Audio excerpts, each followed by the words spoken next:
Oh, it's time for me to welcome right now a very, very special guest on the Papa D's Audio Planet.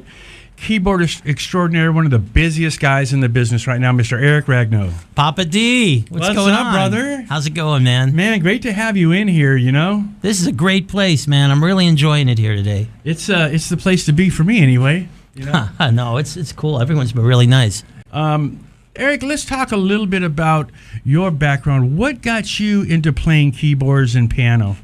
You know, I grew up in a rock family. My parents were in rock bands, and my dad was a killer guitar player, singer, and my mom was is a keyboard player and singer also. And They used to sing all the classics, Heart and, you know, Barracuda, all these Fleetwood Mac things, and they got into original stuff.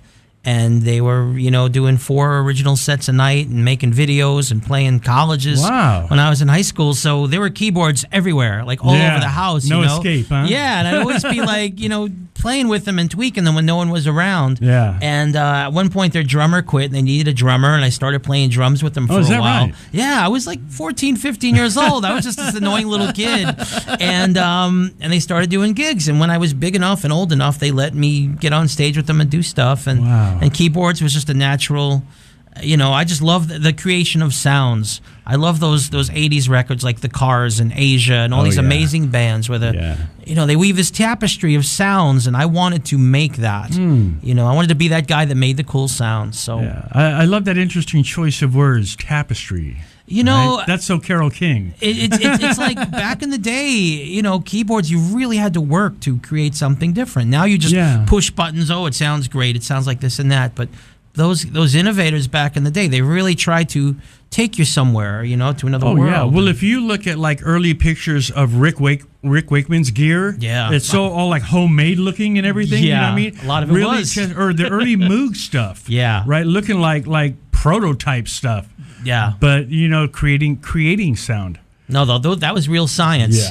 Yeah. Cables, and people would electrocute themselves trying to get the perfect sound. Yeah.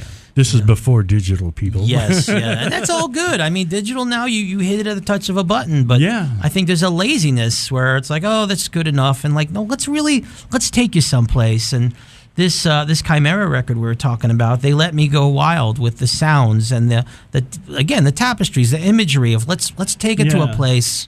And I like that word tapestry because you talk about tapestry, you talk about weaving things together, right? Yeah. That blend together, that mesh together, and that creates something that is beautiful, you know?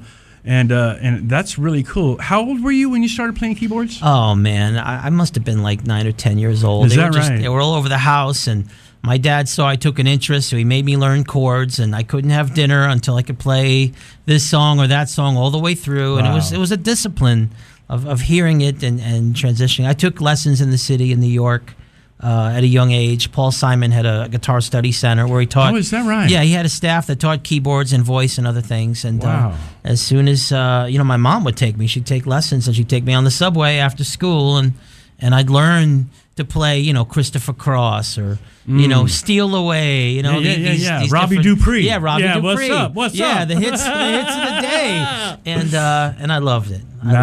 Tell us a little bit more about Chimera. It's a studio project that Dennis Ward put together. He's a producer for Frontiers Records, who I do a lot of work for, a lot of releases for. And in this case, Dennis, he's a very well-known producer for the label and in this rock genre. And he just, it was sort of his solo record. And he said, I want to call my friends. I want to call the guys that I like to work with, I like to do. Because some of these studio projects that are considered corporate or all they use the same, you know, you'll have 5 or 6 records with the same guitar player, the same keyboard player, the same writer. And he's like, no, I want this to be organic and homegrown. Right. And he just called me. Dennis lives in Germany. The guy he co-wrote it with, Paul Logue, lives in Scotland. You know, we're spread out all over the globe. And he just brought us all in and said, you know, we all work online. We do a lot of work, you know, sending files online and swapping. And it was just a real joy. I was, as I mentioned, I was doing some things with the babies at the time. I was doing some touring and a lot of rehearsal. And I'm like, I don't know. I thought I was going to have to give this record up. And I was nervous because I really wanted to come back with Frontiers with a big keyboard heavy. It was probably the most keyboard heavy release they put out last year. Is that right? And but I juggled it, and I worked all night on it, and the kids would go to bed, and I'd work till 3 a.m. and made it all happen, and that's what you got there.